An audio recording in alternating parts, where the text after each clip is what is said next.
โอ้เห็นมันจิบหันปล่อยบ่เห็นแล้วดิ บ่เห็นแล้วนะ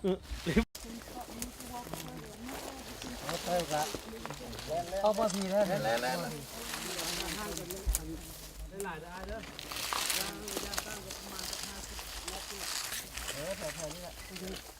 กินของมันนั่นแหละ ซึ่งคอยจับที่บ่ให้จับมันเอาเองยังเปิดสปาอยู่นี่มันไปแล้วนี่มันไปรับออกของเงี้ยมันออกอ่ะของเงี้ยของไม่พูดเลยเอามาลีดแบบนี้ให้เอาแบบนี้นะไปนุ่มงามๆเลยแบบนี้ มืดมาบ่เห็นมา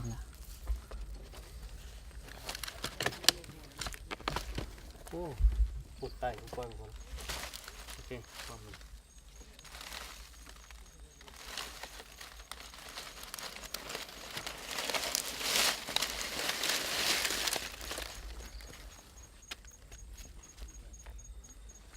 แจ้งเราจะตายได้ตัวนี้ ปล่อยแล้วจังค่อยทายเอาเดี๋ยวนี้มันก็พอได้แล้วปล่อยพอได้ผลมันก็ตายเจ้าปฏิบัติตามระเบียบมาจังค่อยได้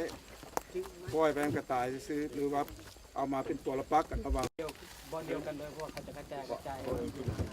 ห่างๆกันดิ เริ่มตัวนี้ ตัวนี้บอกเลยว่าเขาปล่อยจนเราไปใส่ปล่อยบน พอกระจายกันได้เลยย้ายเป็นมันออกกระตาอีกมัน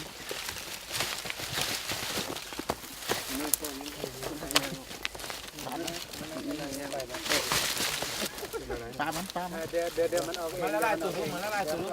เดี๋ยวมันเอาสองตัว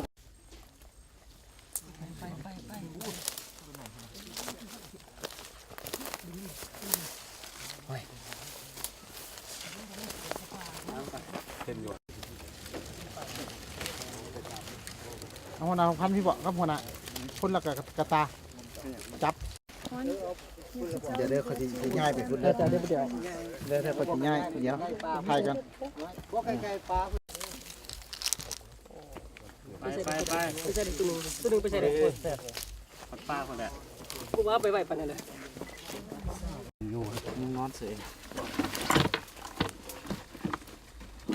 มันบ่มืดนะมันจังบ่ไก่